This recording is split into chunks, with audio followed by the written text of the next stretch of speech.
Hello ಗೆಳೆಯರೇ, ನಾನು Anusha. Welcome back to YouTube channel Anusha Karthik. So ಇವತ್ತಿನ ಸ್ಪೆಷಲ್ ರೆಸಿಪಿ ಬಂದು ಎಗ್ ಕರಿ. ಸ್ವಲ್ಪ ನಾಟಿ ಸ್ಟೈಲಲ್ಲಿ, ಸ್ವಲ್ಪ ಡಿಫ್ರೆಂಟಾಗಿ ಮತ್ತು ಈಸಿಯಾಗಿ ಹಾಗೂ ಅದ್ಭುತವಾದ ರುಚಿಯಲ್ಲಿ ಎಗ್ ಕರಿನ ಯಾವ ರೀತಿ ಮಾಡೋದು ನೋಡೋಣ ಬನ್ನಿ. ಮೊದಲಿಗೆ ಸ್ಟವ್ ಮೇಲೆ ಒಂದು ಪ್ಯಾನ್ನ ಇಟ್ಕೊಂಡು ಆ ಪ್ಯಾನ್ಗೆ 2-3 ಟೇಬಲ್ ಸ್ಪೂನ್ ಎಣ್ಣೆನ ಹಾಕ್ಕೊತಾ ಇದ್ದೀನಿ. ಎಣ್ಣೆ ಸ್ವಲ್ಪ ಕಾದ ನಂತರ ಒಂದು ಅರ್ಧ ಈರುಳ್ಳಿನ ಈ ರೀತಿ ಕಟ್ ಮಾಡ್ಕೊಂಡು ಹಾಕ್ಕೊತಾ ಇದ್ದೀನಿ. ಹಾಕ್ಕೊಂಡಿದ ನಂತರ ಅದನ್ನು ಸ್ವಲ್ಪ ಫ್ರೈ ಮಾಡ್ಕೊಳ್ಳಿ. ಒಂದು ಸ್ವಲ್ಪ ಕಲರ್ ಚೇಂಜ್ ಆದ ನಂತರ ನಾನಿಲ್ಲಿ ಸಣ್ಣದು 1-2 ಟೊಮೆಟೊ ತೊಗೊತಾ ಇದ್ದೀನಿ. ಒಂದು ಸ್ವಲ್ಪ ದೊಡ್ಡದಾಗಿದ್ದರೆ 1 ಟೊಮೆಟೊನೂ ಸಾಕು. ಹಾಕ್ಕೊಂಡು ಈ ರೀತಿ ಚೆನ್ನಾಗಿ ಬಾಡಿಸ್ಕೊತಾ ಇದ್ದೀನಿ. ಆಮೇಲೆ ಇದಕ್ಕೆ 1-2 ಬೆಳ್ಳುಳ್ಳಿನ ಈ ರೀತಿ ಸಿಪ್ಪೆ ಬಿಡಿಸ್ಕೊಂಡು ಹಾಕ್ಕೊತಾ ಇದ್ದೀನಿ. ಆಮೇಲೆ ಒಂದು ಸ್ವಲ್ಪ ಶುಂಠಿ ಹಾಗೂ 2-3 ಹಸಿಮೆಣಸಿನಕಾಯಿನ ಹಾಕ್ಕೊತಾ ಇದ್ದೀನಿ. ಹಾಕ್ಕೊಂಡು ಚೆನ್ನಾಗಿ ಫ್ರೈ ಮಾಡ್ಕೊತಾ ಇದ್ದೀನಿ. ಆಮೇಲೆ 1-2 ಟೇಬಲ್ ಸ್ಪೂನ್ ಧನಿಯಾ ಪುಡಿ, 1 ಟೇಬಲ್ ಸ್ಪೂನ್ ಗರಂ ಮಸಾಲ ಹಾಗೂ 1-2 ಟೇಬಲ್ ಸ್ಪೂನ್ ಖಾರದ ಪುಡಿ ಹಾಕ್ಕೊತಾ ಇದ್ದೀನಿ. ನಿಮ್ಮ ಖಾರಕ್ಕೆ ತಕ್ಕಂಗೆ ಹಾಕ್ಕೊಳ್ಳಿ. ಹಾಕ್ಕೊಂಡು ಸ್ವಲ್ಪ ಬಾಡಿಸ್ಕೊಂಡು ಸೈಡ್ಗೆ ಇಟ್ಕೊಳ್ಳೋಣ ಆರೋದಕ್ಕೋಸ್ಕರ. ನೋಡಿ, ಮಸಾಲೆ ತಣ್ಣಕ್ಕಾಗಿದೆ. ಇವಾಗ ನಾವು ಮಿಕ್ಸಿ ಜಾರ್ಗೆ ಹಾಕ್ಕೊತಾ ಇದ್ದೀನಿ ರುಬ್ಕೊಳ್ಳೋದಕ್ಕೋಸ್ಕರ. ಹಾಗೆ ಇದಕ್ಕೆ ಒಂದು ಸ್ವಲ್ಪ ಕೊತ್ತಂಬರಿನ ಹಾಕ್ಕೊಂಡು ಚೆನ್ನಾಗಿ ರುಬ್ಕೊಂಡು ಪಕ್ಕಕ್ಕೆ ಇಟ್ಕೊಳ್ಳಿ. ನಂತರ ನಾವು ಬೇಯಿಸಿಟ್ಕೊಂಡಿರುವಂತಹ ಮೊಟ್ಟೆಗಳನ್ನ ಈ ರೀತಿ ಸಣ್ಣದಾಗಿ ಕಚ್ ಮಾಡಿ ಹಾಕ್ಕೊಳ್ಳಿ. ಈ ರೀತಿ ಕಟ್ ಮಾಡ್ಕೊಂಡು ಹಾಕೊಳ್ಳೋದ್ರಿಂದ ಮಸಾಲೆ ಒಳಗಡೆ ಹೋಗ್ಬಿಟ್ಟು ಮೊಟ್ಟೆ ಫ್ಲೇವರ್ ಚೆನ್ನಾಗಿ ಬರುತ್ತೆ ಆ್ಯಂಡ್ ತಿನ್ನೋದಕ್ಕೂ ಟೇಸ್ಟ್ ಸಹ ಚೆನ್ನಾಗಿರುತ್ತೆ. ಅದಕ್ಕೋಸ್ಕರ ನೋಡಿ, ಎಲ್ಲ ಮೊಟ್ಟೆಗಳನ್ನು ಇದೇ ರೀತಿ ರಿಪೀಟ್ ಮಾಡ್ಕೊತಾ ಇದ್ದೀನಿ.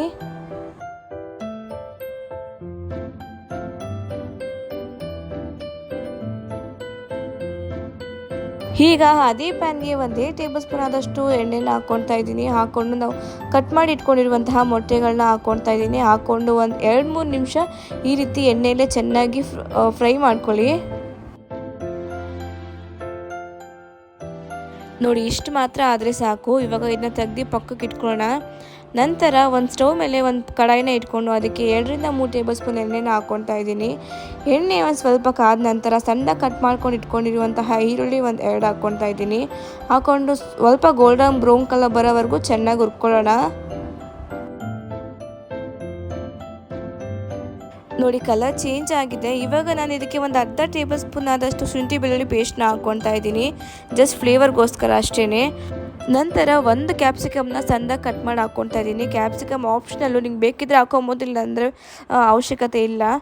ಆ ಕ್ಯಾಪ್ಸಿಕಮ್ ಚೆನ್ನಾಗಿ ಹುರ್ಕೊಂಡಿದ್ದಾದಮೇಲೆ ನಾವು ರುಬ್ಕೊಂಡು ಇಟ್ಕೊಂಡಿರುವಂತಹ ಮಸಾಲಾನ ಇದಕ್ಕೆ ಹಾಕ್ಕೊತಾ ಇದ್ದೀನಿ.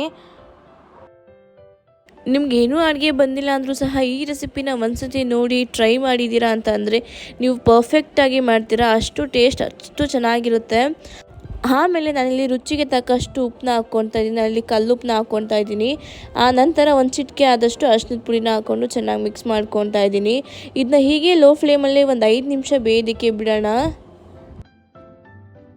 5 ನಿಮಿಷ ಆದ ನಂತರ ನಾವು ಫ್ರೈ ಮಾಡಿ ಇಟ್ಕೊಂಡಿರುವಂತಹ ಮೊಟ್ಟೆನ ಇದಕ್ಕೆ ಹಾಕ್ಕೊತಾ ಇದ್ದೀನಿ.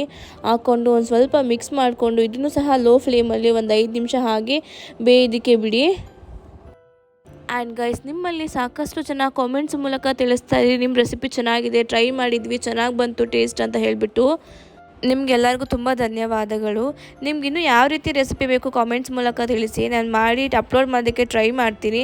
ಆ್ಯಂಡ್ ಗೈಸ್, ಇಲ್ಲಿ ಎಗ್ ಕರಿ ರೆಡಿ ಆಗಿದೆ. ಇವಾಗ ನೀವು ಸರ್ವ್ ಮಾಡಿಕೊಂಡು ಟೇಸ್ಟ್ ಮಾಡ್ಬೋದು. ಸೊ ಈ ರೆಸಿಪಿ ನಿಮಗೆ ಇಷ್ಟ ಆಯಿತು ಅಂದ್ಕೊತೀನಿ. ತುಂಬ ಈಸಿಯಾಗಿ, ಟೇಸ್ಟಿಯಾಗಿ ಹಾಗೂ ಕೆಲವೇ ನಿಮಿಷಗಳಲ್ಲಿ ಮಾಡಿಕೊಳ್ಳುವಂತಹ ರೆಸಿಪಿ ಅಂತಲೂ ಹೇಳ್ಬೋದು. ಈ ರೆಸಿಪಿ ನಿಮಗೆ ಇಷ್ಟ ಆದಲ್ಲಿ ಲೈಕ್ ಮಾಡಿ, ಕಮೆಂಟ್ ಮಾಡಿ, ನಿಮ್ಮ ಫ್ರೆಂಡ್ಸ್ ಆ್ಯಂಡ್ ಫ್ಯಾಮಿಲಿಗೆ ಶೇರ್ ಮಾಡಿ ಹಾಗೂ ನನ್ನ ಚಾನಲ್ನ ಸಬ್ಸ್ಕ್ರೈಬ್ ಮಾಡಿ. ಸಿಗೋಣ ಮತ್ತೆ ಮುಂದಿನ ರುಚಿಯಾದ ರೆಸಿಪಿಯೊಂದಿಗೆ. ಅಲ್ಲಿವರೆಗೂ ಟಾಟಾ, ಬೈ ಬೈ.